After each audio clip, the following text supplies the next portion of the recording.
It's no secret that we in Ireland love our rock bands. What about pop music? Well, thank God for Bitches Wtih Wolves to prove that we can do pop just as well as the rest of them. Today we're having a quick chat with James O'Neill, the frontman of the band, to find out more about the upcoming gigs the band will be doing at the Academy 2, and more importantly, how they're going to conquer the world.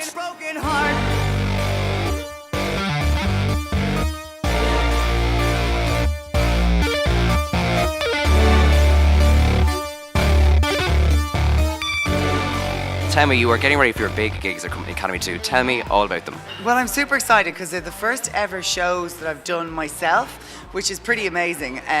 So we've got these 3-night stands going on in the Academy 2. So it's going to be like my first own full show where I can pretty much do whatever I want and have the run of the place.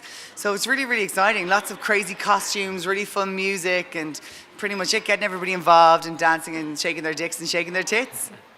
Perfect. Now tell me a bit about the band itself. Who are Bitches Wtih Wolves and how did they get started? Okay, well, Bitches Wtih Wolves is actually just me, but James O'Neill isn't exactly the most pop star-y of names, let's be honest. So the whole thing started as a piss take when I was in London and visiting my friends, and they'd throw me this party and stuff, and we were all sitting around having a few beers in the garden, and this guy was like to me, "Wow, you guys are really cool, you should be in a band." And I was like, "Oh yeah, we are in a band." He's like, "What's your name?" And I was like, "Bitches Wtih Wolves." He goes, "Wow, that's so cool. You know, like the new Bananarama or something." And I was like, yeah, we're just deadly. You know, we have this really cool like EP, you can't find it anywhere. It's called Realistic Massacre Part 2. They only sell it in Stockholm. And he was like, "Wow, that's so amazing." And I was like, yeah. So he's like, "So what's your song? I'd love to book you for a gig." And I was like, "It's called You Can't Piss to This." Because my friend had just tried to piss in a fridge. So like totally just thinking off the top of my head. I know, never a good look really. But amazing because it made me come up with my first songs. That's kind of how it all started. We woke up the next morning with like very, very, very foggy heads. I had something written down in my hand that I had this date for a gig in London, and I was like, "You know what, fuck it, I'm just going to go and do it." My friend's like, "There's no way in hell we're doing it." But I was like, "Well, I definitely am." And that's kind of how the whole thing was born. So it had an industrious beginning. I mean, that's the fridge, the pissing, we could be here all day with that one. But tell me, what are the influences behind the band? Well, I run a club night called War as well, and anything I like doing is kind of the whole emphasis has to be on fun, but also like kind of just abandoning yourself and kind of leaving all your kind of problems and the grey realities of life at the door and just kind of running with it. So the music really reflects that. It's a really fun, intelligent dance pop that kind of just makes you want to get up and shake your ass, pretty much. Sounds like a lot of fun. Tell me, are there any artists in particular that you would look up to in the moment in pop, or any legends that you really aspire to? Ooh, good question. I love Sylvester, who was this big guy from the 70s. I don't know if you know him. He was totally fierce out of it. Obviously, everyone says it's such a cliche, but Madonna's amazing, the way she's changed everything. I think Peaches is like unbelievable. There's millions of people out there that you kind of draw inspiration from, but there's nobody that I would ever specifically aspire to be like. You're your own fierce person. This is it. I am my own fierce person. I am Sasha Fierce. Except I'm not Sasha Fierce because I'm my own person. Okay. You're James Fierce. I'm Jimmy Fierce. Perfect. Now listen, obviously it's dance pop like you said, and in Ireland we don't have a lot of pop music. No. Does that frustrate you at all? It does, because it's a good thing and it's a bad thing. It's only a bad thing because there's no sort of precedent and you don't really have many contemporaries in what you do. I think it's a great thing though because you can easily set yourself aside from the pack. And I think what people want nowadays is they don't want to go to a show where it's kind of a group of guys who are all manic depressive singing about their girlfriends leaving them, looking like they've just fallen into a bag of mud and never washed themselves. They want escapism and they want fun, and that's kind of what I bring, And have you got kind of like rave reviews maybe you didn't expect, because obviously the Irish music scene is a bit different to what you're doing? Oh my God, I've been so surprised by it, like genuinely so surprised, because when I ever sit down to write my music, I only write it for myself.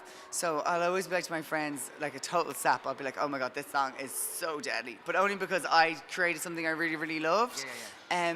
So I never really think of what other people are going to think about it. So it's always a really pleasant surprise when people say, "That's deadly and we really like what you're doing." Okay, tell me now, Broken Hearts is the song that everyone is talking about at the moment. How did it come about? Who produced it? Just give me all the background on this track. Okay, so the whole thing started was I have been niggling away at Calvin Harris and his people saying that I really wanted to do a track with him. And eventually I got through to them and they put me in touch with his team, who are these guys called The Nexus in the UK and another guy called Tom Neville. So The Nexus are these like big producers who look after, who are working with people like Hertz at the moment. And Tom Neville has produced everybody and remixed everybody from Khalees to Britney Spears to Estelle. Like, he's just huge. So they put me in touch with him, flew over to London for a weekend, and we did it in 2 days. We had the whole thing written by the first day, and the whole thing was finished and produced by the second day. It was amazing. Very quick. Yeah. So then I came home and I was like, look what I have, like an excited child. And we just kind of put it out there, not even accidentally, like it's not even being released as a single or anything. It's just got picked up by Spin and by 98, which is amazing. And then 909 did a blog post on it, and since he did that blog post, like it's just totally flown, which is deadly. I'm delighted. Like we got top 5 in Hype M's most tweeted about tracks and stuff, so amazing, really amazing. Broken Hearts has a very amazing speaky bit, which is a key to any pop song. It's in French. Now I was tweeted today that it means something. Are you going to tell me what it means, or can I ask? I don't know if I should tell you, because I don't know if you get the joke. Because the song is it's very serious, the lyrics. It's all about, basically realizing you can't be with someone anymore because they're cheating on you. What I decided was, because everything else is so serious, I wanted to make some part of it lighthearted. So I came up with this idea of doing a spoken word French middle eight, because who doesn't love spoken word French middle eights? This is it. And there's not enough of them in pop music. So I'm not going to go into it too much because it's so stupid, but it's brilliantly stupid. So, okay, it goes. It was April. We were sitting in your glass house of emotion. The rock, it hit my eye. The sun eclipsed my moon. 2 years have passed. I am a golden slave standing on a podium in the discotheque. The discotheque. Disco, disco, disco, disco, disco, disco. And that's pretty much it. So that's what it is, because I thought it was something really dirty. Have I kind of let you down a little bit? No, I'm glad it wasn't something filthy. I thought it was something really horrible. I'd be like, yeah, that's great. Wow, oh, slightly grossed out. Nice. No. Okay. I'm glad we got to the bottom of that, though. It was bugging me in a good way, obviously. But are there any more songs in the pipeline? Obviously, you've got Good As Gold, you've got Tip of My Tongue, you've got Broken Hearts. What else have you got coming up in terms of songs? Well, I'm working with these amazing guys called H2O a lot at the moment in Dublin, who produced Good As Gold, and they also produced, which is like my favourite song to perform, is a song called Disco Steam. So that's another one that I'm going to be doing in the shows, and then we've done another one called No Smoke, No Mirrors, because love is a thriller, which is also amazing, and has this insane rave breakdown, and like it samples T-Pain and everything in the middle eight with just this haze and stuff. So there's that I'm working on at the moment, and then just loads of other stuff. Hopefully going back over to the UK to do another song. I really want to write a song about the Odyssey. That's kind of my next thing, and equating love to the Odyssey.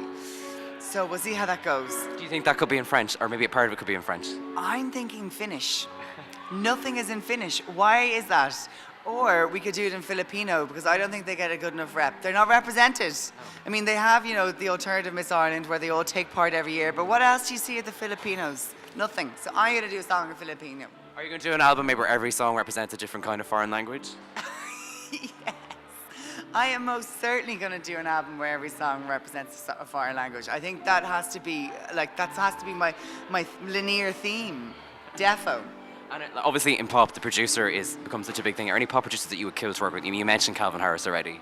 Yeah, Calvin Harris would be amazing. I'd also love to work with some dance producers like Simeon Mombo Disco. I think he's amazing. Diplo would be deadly. And then I'd love, like I would die if I got to work with Danger, who's the guy that produced most of Britney's Blackout album, which is the most amazing thing ever. And like I still listen to that album like every week. So that's kind of who I'd love to work with. But sure, listen, there's loads of people out there who do amazing things that I'd love to work with too. Do you think that maybe producers are really excited about doing pop music? Because like you said, in Ireland we don't really do it. So are producers actually really cool, eager to get on board with stuff that you're doing, which is a bit more fun? I think some people look at what I do with kind of amusement and bemusement. Like some proper musos, they go, oh, here, look at your man in the fucking cycling shorts, the mad jacket, thinking he's only deadly. But they're missing the point. And it's all about, well, obviously creating something intelligent and interesting, but also not taking yourself too seriously when you do it. And I think that people's opinions are beginning to slightly change about that. So I can't remember how to answer your question correctly, so I'm just going to smile. That's very slick. You're going to go far as a pop star with that kind of attitude. Now, you've mentioned your cycling shorts, which leads me quite nicely into the fashion angle, which obviously you get a lot of attention for. How does fashion and style affect and influence what you do? Well, I think as a pop star and as a singer or a performer, a lot of what you do is about escapism. So it's escapism for your audience and who's watching you do what you do, but it's also escapism for yourself. And I am obsessed with clothes. Like, you should see my wardrobe, Conor. It's like a fancy dress box. Like, literally, my friends, it's quite bad. My friends have started coming over to play dress up, and I'm like, hey, I wore that last week. What are you doing? I might have styled it slightly differently, but still, I wore it last week. Yeah, exactly. And I just love clothes, and I have a real devil-may-care attitude to it. And I was like, do you know what? Fuck it. Why not just throw in a mad jacket and get whoop out of it? Like, it's, you know, what's there to lose? And who cares if people think you're a fool? People only think you're a fool if you dress in a certain way. If you don't kind of walk with your head held high enough, I think. So I think people should stop being so afraid about clothes and about individuality and self-expression and just go for it. Okay, with that in mind, if I'm going to Bitches Wtih Wolves show in the near future, how should I dress to best represent your look? Dress to represent my look? Oh. Well, number one, I think you should dress for yourself. That's paramount. To only ever dress for yourself and never for anyone else. But if you wanted to get into the Bitches, but that said, hey. If you want to be my fan. If you want to be my fan, no, if you want to get into the whole thing, I really think throwing on a sequins jacket or just wearing anything that's a little bit of a statement. Like, you know, I most of the time would dress quite plain, but I'm mad for my jackets. So I always wear statement jackets, but that's just because I love doing that. And shoes, I'm insane for shoes and bags. So I just think, you know, one statement piece and you're done, bang. So maybe the next Bitches Wtih Wolves gig will have lots of, like Lady Gaga, there'll be lots of people with like crazy outfits on. You'll be like, I've started a trend. That would be amazing. That would be totally amazing. Yes, definitely. Let's make it happen. Let's make it happen for these shows. Right now, right here, I'm right here. It's gonna be like Madonna 83 all over again. Madonna 83, yeah. People having lace in their hair, getting all whoop out of it. It's gonna be amazing. Yes, defo. Brilliant, James. Thanks a million for talking to me. I, for one, cannot wait for these gigs, and I hope they go well for you. Thank you very much. I can't wait either. It's gonna be amazing. Yay. Love goes on. Woo!